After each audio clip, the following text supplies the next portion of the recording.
against the LFL first seed. If Heretics can win this match, they will make the finals for the first time as a region for the LVP since 2019. And it's been a long, long time, and LFL have dominated. That was Mad Lions, if I'm not wrong. It was Vodafone Giants. Mad Lions was 2018. So wow. So it's been a hot minute. So Mad Lions won in 2018. Vodafone Giants lost big, I believe, if I remember my history correctly. Apologies out there if I got that wrong. But either way, Heretics on the blue side again. LDLC over on the red. Adaptation's already coming out as well. Renata banned away in the first 3 here by LDLC, and I wonder if they're going to follow up with another AD ban. You know, Kalista, Draven, do you want to leave them both up now at this point? I'm thinking right here, maybe your bigger worry might be Azir, because you can technically deal with Draven if you pick a longer range AD carry and you outscale the Draven in the late game.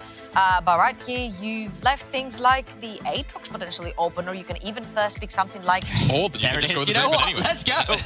Just pick something that outranges the Draven. We've seen Crowny pick things like Caitlyn into that kind of bot lane, or like Jinx if the FLS is banned. I mean, good call, but also, do LDLC potentially run it back because they feel like the biggest issue was the Azir, right? Do they just feel like it was the outrange of the Azir? Obviously, they're hovering the Caitlyn right now. Like you said, Crowny's run this before. Buff on this patch, personally, I'm not super sold, but if a team could execute on an early game pick like the Caitlyn, I would expect it at the very least to be LDLC to try and shut down this Draven. Look, and DOS was already pulling out things like the Janna, something a bit surprising and unusual in that bot lane. Works with Caitlyn. Exactly, so you could do something like the Lux, or one of those other slightly more off-meta but good combos to go alongside that Caitlyn. I'm seeing the Vayne hover and I doubt it's locked in. But something like the Aatrox would be less surprising because like how damn good Ivo was on that pick. Just take it away from him. It's Ragnar's this time who has been able to pop off by his own right on some of these top lane picks. Also, how easy is it to deal with very short range AD carries? You see that when Ivo was chasing that Kalista, Exekik was in deep trouble here. Jack Spectre, if he doesn't have a big line around him of beefy targets that Aatrox cannot get through, he's gonna take the same treatment. Okay, Renekton, what will they pair it with from Blizzard though? We've seen the Renekton come out as the answer whenever Aatrox does end up getting blinded recently in the quarterfinals. Typically, it's pretty much only been seen off the top of my head with the Sejuani, which is obviously banned away. So are you going to go for, again, you're something like your Jarvan, just so you have the early game set up to try and shut down the bottom side? Or do you go towards something else, which is maybe, I suppose, like strictly early game as opposed to that mid-game team fight? I'd like to see the vibe maybe taken away here. Okay, it's going to be the jungle.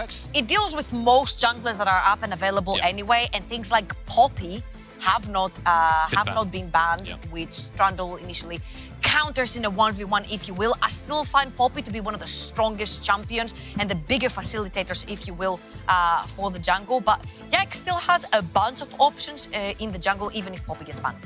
This is an interesting hover, but that's all it is for now. So I'll wait until that's locked in. And instead, they go towards Doss's Braum. That Braum, for me, was MVP worthy versus Dusty. Broke so many ankles. Got Voxnate's flash from mind games and stuff. Such a pivotal pick and play from the support player. It's locked in here to offer a little bit more support and try and play blocker for some of these melee options. I wonder if Heretics are gonna ban Kha'Zix away, because Kha'Zix does counter Trundle in the jungle. In a 1v1, He's really good at finding the backline when you have a Draven. And honestly, Yike does have something like the Jarvan if he wants to resort to something like this very immobile bot lane with the Draven. And honestly, he has that Kha'Zix as well, together with a Braum. Kha'Zix could really feel the pain. I really, really like that call-out, Trouble. Because right now, like you say, 1v versus 1, really good into the Trundle, of course, but also just in general, the setup that's already been provided here. Heretics kind of have a half a read by banning away something like Viego. I wonder if they've actually forced Belveth as well as a Yike special. If they're not sure about that, and of course, you would know a lot about the Belveth with Kanavi being in the LPL. Belveth, I mean, really, like, honestly, Trouble, shake my hand. Really good call. But also, I think this is maybe also a really good Belveth angle as well. And I think they could very happily take it here. But it's more about how LDLC really want to play the game. So you've got Caitlyn. Does Belveth really fulfill the early game needs potentially from the jungle role that you always want? Potentially I cannot even tell you how much I really wish we saw that Rammus locked in right there with 3 AD champions locked in. Big brain, there we go. I don't mind the Belveth right here because you know that at least you have one layer of priority, which is going to be that bot lane through the Caitlyn, and you also have counterpick from mid. So you can at least secure that your bot side of the map will be consistently shoving in. Now, if this Karma gets locked in here, is one of the toughest champions for Braum to play into, because Braum gets really shoved in by enchanters and mages in the bot side of the map. But do you really want to shove the Karma next to a Draven? I'd rather see something like the Nautilus, the Leona, something that can lock down things like Bel'Veth in a team fight. Yeah, one minor worry I also have is that there's not really too many go-buns here for Heretics, right? If they go towards that Karma, sure, they're going to have the ability to potentially find people out with the pillar and try and follow up on it, but it's not always going to be the most consistent thing. And like you say, mid lane priority is Ika's to pick, right? He's on R5, he knows he's into Victor. Victor isn't really taking mid lane priority to many of these picks. I don't know what pushes Victor in that hard though, because Victor's usually picked. Or he does a really good job. Victor's usually picked as a neutralizer because like, you'll push my wave, I'll push my wave. You push my wave, I'll push my wave. So I think it's sort of a priority mid on demand. Like I want to invade or I might get invaded here, shoving, blow your mana and pushing that wave. So I don't mind the Victor, but the thing is that I'm not too sold on the Karma. I think the Karma got picked here just so they can make sure that they have that shove into that bot lane. They don't allow that Caitlyn free reign on the map. Something that I will commend LDLC for, though, that they didn't have in the previous game is 4 damage sources. You lose 1, you have 3. I'll also say, Yike last game got invaded 3 times before he finished his second clear. The Karma lock-in to go alongside Jack Spectre's Draven might make that a bit tricky. And again, it's on a Bel'Veth who doesn't really want to be that interactive early until there's an item or so in. You'd love a Kraxer, a Blade of the Ruin King or something, and I'm a little bit worried if that comes to pass. I'd like to see, for that reason, Yike to possibly start from the bot side of the map and end towards the top side of the map. Because when he did the opposite, you saw that the bot lane from Heretics had priority towards that bot side of the map, and they instantly invaded that quadrant, leaving Yike with only 1 quadrant to his availability. And having that Bel'Veth, you want to be able to farm as much as is humanly possible in this game. So you need to make sure that you never meet that Trundle in the jungle. Yeah, I mean, also, I feel like just ensuring that you don't let Ragnar get dove on the 3rd wave as well is a pretty big deal. So even though, yes, you've got Caitlyn and Draven in the same lane, yes, it can occasionally be kind of volatile. I agree. I think you have to end up on the top side because right now it just feels like every single time Heretics have bottom lane priority, they use it and they use it damn well. Well, we're on to the Rift for Game 2. Heretics demolished Game 1 in just a traditional fashion for them, but LDLC are looking to strike back. It's DOS's Braum. More importantly, it's Yike's infamous Bel'Veth. I'm very excited to see whether these shift-ups in draft will be enough to bring them back in the series, or the Heretics can continue to be oh so dominant. Right now, as we're heading onto the Rift, it's just the 5-man fan. DOS coming out a little late. I wonder whether he's got an early war down. They both look like toys, by the way. They do. Yeah, they do. This is like the useless fun fact of the day. Oh, okay. I mean, Ibo's running the skin. Mecha Aatrox just so happens to look like it does look like something that you would have when you were growing up, like these little kind of transformer things. And speaking of cool Transformers and toys, we've got a little precious toy that we set up before the game. So we've got a head-to-head graphic to look at. Look at this pretty little toy. Thank you so much, production. Very even in a lot of ways. Okay, real quickly, because that is my graphic. It's not actually 38-35, it's 28-35. So Heretics technically end their games much faster because they're a much bloodier team, right? So they snowball that early, they close out the games pretty early. It's 28-35. Yeah, it's actually really interesting when you think about it as well, because they don't have the... Oh, you know what? Forget that, because look where Heretics are. They're going for the bottom lane invade. Yike gets level 2, though. That's dangerous. Now the Trundle level 1 is really not enjoying this. Does have to get on out of there. The start from Yike, very, very dangerous. And the Manta Ray is slapping on him. Whiting gets slowed, and DOS's Braum, so dangerous. As Piltover Peacemaker comes through as well, and that invade did not go well. I will say, invading Bel'Veth level 1, because they knew they were going to start towards that bot side of the map. We said we wanted to see them enter towards the top. That Trundle can beat Bel'Veth 1 versus 1. The only problem is that Braum is one of the best level 1 champions in that damn game. And when you have 2 ranged champions that can start stacking that passive from the Braum, it becomes really difficult, especially if you lose the smite fight. So big props right there to LDLC to make sure that they do guard their jungler for that early game. And Yike has earned 2 quadrants this game for himself. And I mean, this is actually all kind of prepped. The reason why DOS had base was because he put a ward in the river. They caught Heretics coming across the river itself. They say, all right, forget actually starting on the buff. We might think we can win the 3-3 at level 1. Let's just make it entirely unfair, secure the Wolf Camp first, and then actually turn it into a complete brawl that we will always win. That is such good news. And of course, the Karma is allowing the early shove in the box. That's what she can often do. But it's a little too late, right? The priority's down, but Yike's already cleared out that quadrant and survived the early attempts, which which is great news for the side of LDLC. You say survive the early attempt. What I'm seeing on my map right here is a sneaky Trundle that has walked in. And that's because if you look at the mid lane, Zvyro has actually managed to shove in that wave. He's burnt a lot of his mana, as you can see on your left, but actually he's gotten that early game prior. On the 1v1, Trundle is favored even against Bel'Veth. But she does have the Void Surge, so it should be difficult to lock down for now. We've got to get over the wall and get on out. And loses a red buff, but doesn't lose anything else. Likely to lose options over that topside Scuttlecrap. But a potential reset or maybe a lane gank might still be playable if Trundle's too far away. They're going to go for this. Above as below comes through into a Void Surge. Now the Royal Maelstrom afterwards. But over comes Blurizol trying to turn this one around. He's out. Yike can't secure it. Ibo just slices and dices his way to safety. Wow, that Renekton is like giga durable, especially when you have that shield early on. This. Maybe burn his flash early on. I don't know if he can survive this. Ibo's going to try and come over, but Yike is pretty low. They could kill Yike. Afraid. Can definitely make think about doing it. Ragnar doing so much. They're just going to get the kill over. Flash will secure first blood, but now Ibo doing his best. Still alive, the Void Surge away. Zvyro does manage to get it with that Death Ray flashing on in. Ibo will not survive. Double kill for Ragnar, and they'll make it a triple. This top laner is set up for success. Ibo picked that Aatrox, which was supposed to be synonymous with his name, and Ragnar shows who's the boss, also on the same champion, getting these 3 early kills, and it all begins and ends with that top side of the map. Yike and Ragnar want to crush in that wave, but Blurizol overextends and gets caught.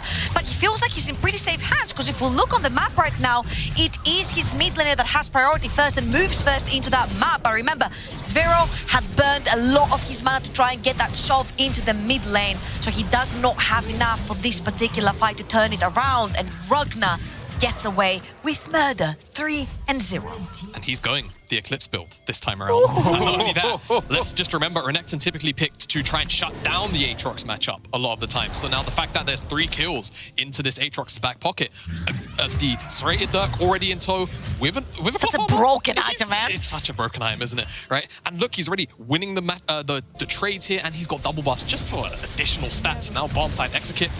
In danger, has to flash on away, but he's got a renewal courtesy of Whiting, and a Mantra secures a kill. It doesn't go to Jack Spectra's Draven, though. Okay, my question right here is, what is Exakik doing solo in a lane versus Draven? I think they might have gotten baited by the fact that they thought Whiting has probably reset and he's roaming on the map towards that mid lane, because that's exactly what DOS was doing. He had reset and he was roaming in together with his jungler. So they thought possibly Jack Spectra was alone in the lane, which wasn't the case. And that is not as huge as we expected, because it's Whiting again getting that 1 kill towards that bot side, but it's still Jack Spectra cashing in on 2 very early game plays. Yeah, I mean, to be fair, actually, as long as he cashes in later, maybe it's not the end of the world. You know what? Right? You know what? Because it's such an interesting, it's 5 minutes, right? Maybe you just stack up more. Exactly. You know what? When we're all from the NLC, right? So we all know that Attila loved his Draven, but the way Attila and Kasink played the Draven, it's like, we'll just catch that feeder top laner later on. We'll cash in that 1k on the transition, don't worry. Well, while we're back up on our eyes on this top side, let's bring up that head-to-head graphic, because last game, it was all Ibo all day long, but this time around, with Ragnar with those 3 kills, looking so dangerous. There you go. It took a second. That was fine. There we go. But you can see both of these players have been pretty important, particularly in the quarterfinals. Pretty versatile players. But this game, it is the opposite number who's looking set up for success. Yeah, and mind you also, Ibo, as a player, will resort towards the Sejuanis, the Orns, but Ragnar very similarly will play the Orn, just not as much. He does like his Bruisers, he does like his Fighters, and this is where you see a lot of the gold lead at 15 come through, because he will usually end on the better side of the coin when it comes to the matchup. But honestly, Yikes in the mid lane. Zvyro has no flash. Zvyro in a bit of a jerky position, but we've got a fight in 2 fronts. Zvyro getting hit with a Royal Maelstrom. That'll be a kill for Ica, courtesy of a Shockwave. Dragon secured on the other side, but it will be a 3v4 if they continue to take it. Health bar's pretty low on the side of LDLC, though, so they'll take the kill and take that in trade for the Dragon that Heretics took. Yeah, really nice punish from LDLC to at the very least get a mid lane pick. I was wondering if they'll turn it into a red buff invade. You can see DOS is actually pairing up now with Yike to at the very least consider it. Level 6 available for Yike, so, you know, getting a reset potentially could be a very big deal, but looks like they're just going to walk out for now and just call it quits. And my eyes fall straight into the resets. We're almost at 8 minutes. This is where Bel'Veth comes online, getting that Rift Herald and transforming her form. So we'll see the mid lane pick again. Yike does manage to land the knockup, which will allow him another dash towards that direction as well. And when you're in a feasting mood right there, you don't take a lot of damage either. That's your defensive stance. But again, all eyes on resets. You see both mid laners have reset run to mid. And both supports are also making their way. Which AD carry is going to FF that bot lane wave to try and assist towards that Herald? Because if anything, I feel like Exakik should move towards the top side of the map. Securing Herald with Bel'Veth is huge. Yeah, I think the big thing to really look at right now is Blurrizor doesn't have 6. Yike, obviously the ultimate's technically not an active, so yeah. Yeah, you kind of need to kill something. But you definitely want to have Subjugate here and available, and because LDLC are taking their time about this approach, Blurrizor's going to be able to pick up the Gromp, get level 6, and now there's potentially the opportunity to work around this Herald. My only concern is, how strong is Ragnar at the moment in comparison to Aibo? And first move there is going to probably be the biggest factor in how things actually play out. But as we've kind of looked at the minimap, Whiten's moved away, so it's not really going to be a contest. Nah, it's not really a contest. I mean, walking into this river with a level 6 Yike when he's already casting the items as well, it's going to be really difficult to play. So I feel this is a bot side of the map, this is a top side of the map. Bot side for the map for Heretics. They're trying to get that Draven as far ahead as possible, but there's 3 members of LDLC sprinting it. And if Jack Spencer dies... Whiten taking the tower shots, and he'll get claimed as well. That's so unfortunate. Now in a 1v3, Jack Spector's got nowhere to go. The stacks are forfeit. Somewhere out there, Numeric cries in pain. Stacks are lost. Heretics played the Gamba game by allowing Whiten to take the kill earlier, and you know what? He lost. He's got no more stacks anymore. Massive turnaround in play for me for LDLC being able to shut down the Draven stacks. And on the top side, I was expecting maybe the immediate cross map of Yike to just drop the Herald, but it looks like he just took a reset instead. Oh, I don't know if you want this. If you're eyeball right here, so he's gonna dash away, but... Oh no. He's gonna get out of that. It's fine. Continue, Trouble. A few missteps from the side of Heretics, because even though it was very obvious, it was very actually obvious to LDLC that they were forfeiting that top side of the map, because Whiten showed bot lane, but for Whiten to actually deal damage onto Exakik being underneath the tower. Oh dear. If I got that correct, I think the Comet... It wasn't even the Mantra Q. It was the Aibo. Hello. Hello. Okay. Yep. Well, it's Harry. Sorry. Yeah. Every time we come out of a replay, every time there's something going on, Yike is here. And Aibo's ultimate is going down, so he's not going to be as durable. Oh no, I think this might just be void food. Aibo's going to heal up a little bit with a Culver Meat, but he has no ultimate, no way down. Yike is on the board, and death is in lavender this game. I mean, the cross map's coming in from Heretics, but there's a Herald in the top side, and it's an empowered Bel'Veth there to teleport to just dissuade this. But now Bel'Veth gets a tower to herself on the top side. So much gold going into the Void Emperor as the teleport comes through. The Whirling Death is blocked with the door. That one is not staying open, locked shut by LDLC. It was more like the Whirling Death was fired into a door because the shield was already...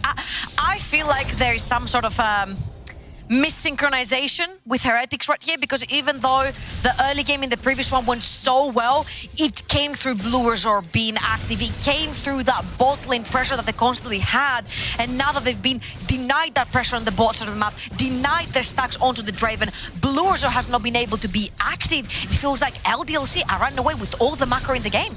And now you're looking at a Bel'Veth who's gotten first tower courtesy of a Herald, which means she gets all those Void Remora out on the field as well, which she's also got 2.6k on her. Right, so much gold out of the sequence of that play. Finally, bot side falls! No, not like this, it doesn't fall! The tower's alive, Ragnar gets a kill, X-Kick gets another, and LDLC can do no wrong in this game! You know, I was about to say, maybe LDLC just had the download on this game from game number 1, guys, but Heretics, what are you doing? What's going on across the map? They want that tower, or they'll try. Yes, a lot! Okay, let's see exactly what ended up going down, because yeah, sure, they definitely wanted the tower. Whiten takes a couple tower shots. Wait.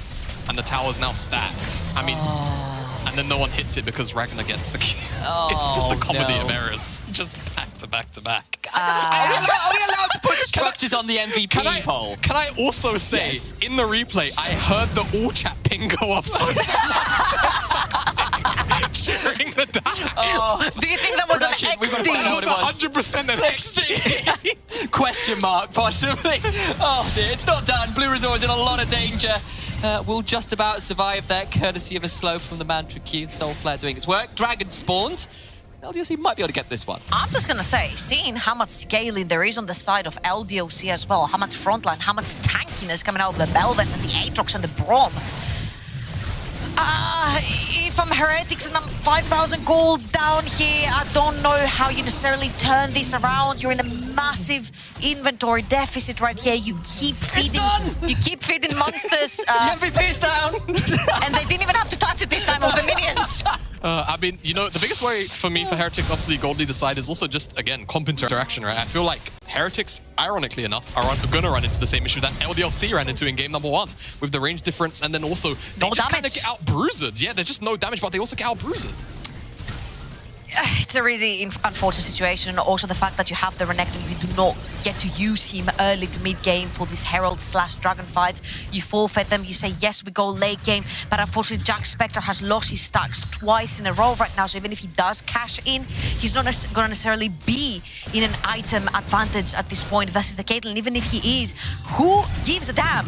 Yike on the Bel'Veth is huge. Okay, we've got a 1v2 coming through, but I don't think Ragnar necessarily loses. This will pop the world ender, and I think that might just be what's happening to Ibo and Blue Resort. The Structure Gate come through, but the Troll King is nothing in the face of the head of the Darkin. It's going to be a 1v3, but I don't think they're going to necessarily win this. I've seen those go the wrong way around, but finally a Ludens empowered Victor will secure the kill, but that's still a 1-for-1. And that's 700 gold going into Zvair's back pocket. Honestly, that's not too bad if you're talking about damage sources that can really carry through the game, potentially blow up one of these frontliners that are diving forward. Yike is also going towards the Bork, so he's going to be extra squishy. Speaking of Yike, actually, he's looking for a play on Jack Spectre down here.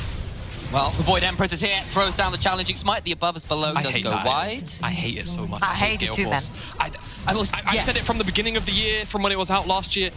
Just why do immobile AD carries need a dash, man? This is one take that I agree with you. Yeah. Okay. Yes, not the Generally Drake. speaking, though, Gale Force isn't built on Draven that much. It's normally the Eclipse or the Immortal Shield Bow. So how do you feel about the Gale Force this game in particular? Because it is a bit of a switch up from what Draven tends to go, at least in my experience. I feel like being so immobile and short range, playing into a Bel'Veth, Braum, an Orianna Ball, and an Aatrox running you down, you will need some form of dashing around together with some speed ups from the Karma Shields to try and pivot and maneuver yourself around these team fights. Now, of course, we're talking about team fights. This Draven is, well, his team is down 5,000 gold, and I just do not see who and how you kill Yike, who is 2 levels up on Blue Resort. They're nearly 5,000, well, 5,500 gold. Well, is that nearly 6? You know what? Just say gold. The whole gold lead is pretty much just the top jungle. I was trying to do maths in my head, and that went wrong because it kept increasing as I was looking at it. It's like, that's a lot of gold. They're going to get a second Herald as well. It's already super powerful with this Bel'Veth, and LDLC have run over the top side of this map ever since that top lane play went so wrong. Here's the problem with farming junglers. Once they get ahead and they get very beefy, the same idea was with Graves, right? Not only was he getting strong, but he was getting very tanky as well. He had a lot of sustain. Same with Bel'Veth. Yike does not necessarily need many resources with him. He's a level up on Blue Resort right now. He's almost the same level as the solo laners. Only Zvair is 1 level above, and he's very durable. So wherever that Bel'Veth is, Heretics have to actually forfeit that side of the map, which means not only are you giving more farm away to Yike, who's going to be scaling from the attack speed he gets from all of these minions, but also you're forfeiting a lot of your vision. Ivo, are you sure you want this to bring over members? That will be additional support coming, but it's not going to be quite enough, and Ragnar will get to run away for now. Might cost him a top lane tower, however, with his teleport coming up shortly.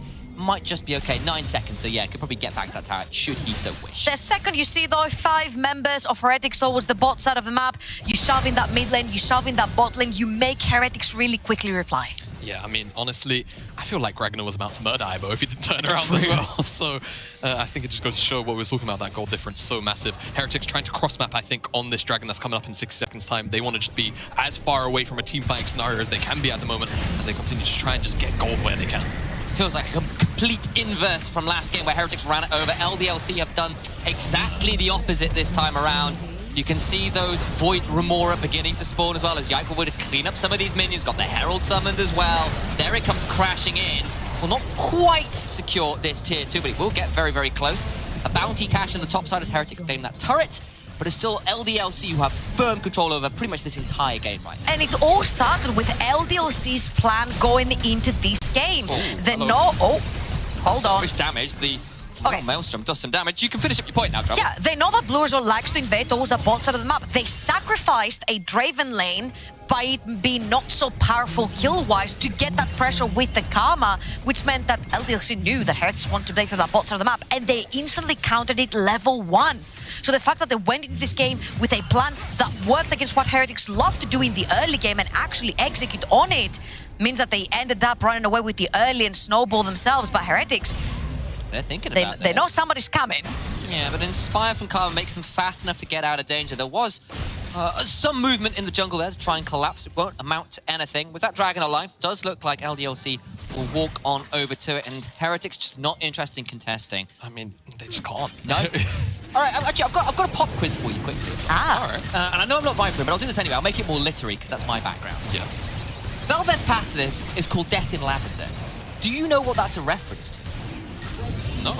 The color of the champion? King in Yellow, which is a Lovecraftian story about Hasta, who is one of the Lovecraftian gods. So Death in Lavender. Very poetic. Yeah, it is indeed. Very much so. Lovecraftian monster. Gets a little bit of reference to that. Of course, she's an empress as well. And LDLC, the reigning champions of LFL, looking to prove why they were tournament favorites. DOS. Not like that. Steals away a red buff with a key. They can't win anything right now, can they? Add insult to injury. It's so in the wound. Anything you really want to pick there?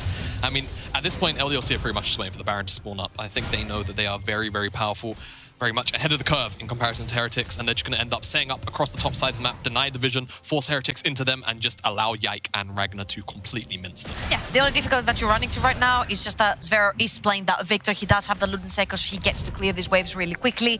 Also, Karma, Mantra Q does pretty good damage to the minions as well, pre-minute 20. So for LDLC, I think it's very important to start getting vision towards the top side of the map, try to pull a Baron fake, if you will. Yeah. And then maybe trap Heretics and just end the game through the Baron. I mean, you've got a Caitlyn who can fire at the Baron from over the wall, and a Belveth at level 12, 2 levels ahead of her opponent with 2 items. That Baron will disappear. Not just 2 items, the 2 items in the game that probably murdered the purple worm the fastest. Yeah. So yeah, it's going to be a pretty quick one, to say the least. And now you can start to see that there's a lot of pressure in the top side. There's also pressure in the bottom side. Ibo, poor Ibo. You know what? Maybe it's not Ibo and Ragnar. Maybe it's Aatrox. Maybe it's Aatrox. Maybe he's the... Yeah, maybe it's... Maybe he's the problem. Yeah, maybe Aatrox is the problem. Flashback to the Shy at 2018 is all I'm saying. I shouldn't bring that up to an EU audience. I'm sorry about that, guys. What have you done? I can just hear the not like this in the chat. Well, we've got a teleport coming in, and Blue Resort will be around, and this will be the Baron going down remarkably quickly. Hey. Has Flash and a Dream. Over goes Exekick, who's trying to keep outside the trundle. DOS? Still being speed up, trying to get it close. Whiting gets DOS and dies. It's still a 1-for-1. Secures the Baron, and Yike will empower themselves with an endless banquet. Chaos Storm does all the work. Whiting is doing so much work for a gun, but over the wall go LDLC. Eyeball. How much more can they do? Jack Spectre would love a cash in 0, 2, and 2 has been kept out of this game. The stand aside onto Ica. Flash over the wall. No secure Ivo, though. Doing so getting taken out though, gets a shut down, does Jack Spectre. Still though, Yike is so deadly, so dangerous, could do so much more work, and Void Surge available. The heal interrupted, Flash for the above and below 6 feet is Jack Spectre after the play. So miscoordinated again by Heretics. They make such a good play. They cash in a few shutdowns, but then they overextend. See Ibo's teleport coming in, and LDLC instantly punished. And right now, when Yike is still alive, you're just gonna use this Baron empowerment. You're gonna create your own Void Links as well through that, and you're gonna try to push in one lane. Yeah, I mean, I think the fact that Ica dies, though, in this play is at the very least going to slow down LDLC on the initial push out. Let's get a look at the replay, though. Oh, it's actually the bottom side. the way back. No. He just wants Krugs, man. Just give him the Krugs at least. Does he take the Krug, though? Don't do Krugs at this point in the game. It's a bad idea. You're going to get taken out every time it gets the solo kill. Krugs are a bait. Yeah. Yeah. All right, so very cleverly, of course, from LDLC. They do have the numbers advantage. They do have teleport onto their Aatrox as well, so they're going to pull the trigger. Poor DOS right here. He gets absolutely ditched by everyone in the pit and ends up tied. It's just a mix of like losing his MR, getting hit by the Mantra Q, goes down, right? And now LDLC kind of just on the forward retreat, but Heretics, I think, in their over-eagerness to try and claw something back from probably a situation that's not really going to happen again, unfortunately, kind of overextend. The only positive to this is that Jack Spectre gets a shutdown and he gets a cash in. I don't know how big it was, but at the very least, small goal. Here I'm a little bit question marking because they were all moving as a team and the Jack Spectre's like, I will Bay, but look at all the Voidlings that have been created by Yike. Gosh. The Void Remora hunting, and you can see it is blood in the water. The sharks are circling, or at least the piranhas this time around, and they are looking oh so hungry. LDLC already broken into the base, looking to even up this series and right the wrongs of Game 1. Blue Resort is on the wrong end of a Royal Maelstrom. I thought Set was supposed to be the JoJo character, but that is some Muda going on right now from Yike. So strong on this Bel'Veth. I mean, again, now the questions start to come in for me about next game, because I'm just going to start talking about next game already. Feels that. It does kind of feel like that. What do you do with things like the Bel'Veth? I think they had a pretty good read potentially on things like the Kha'Zix, which they banned away, but I think they were picking their poison, and I feel like potentially they picked the weaker of the two.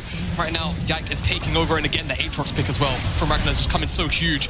Heretics feels like they've run out of gas already, but they're going to look one last time. Doors up, Yike goes in with the Void Surge, trying to heal up, but actually stunned up. A lot of damage coming through, but a shield from the Command Protect does what it needs to do. Ragnar now living up to the name of Raid Boss, doing so much work. Hop 4 from Execute, so much damage to Jack Spectre, who has no mana, and that will leave the inhibitor. 3 pickings for LDLC, second one down. And maybe Heretics aren't quite done. They're not out of this game quite yet, even if it feels like they're down for the count.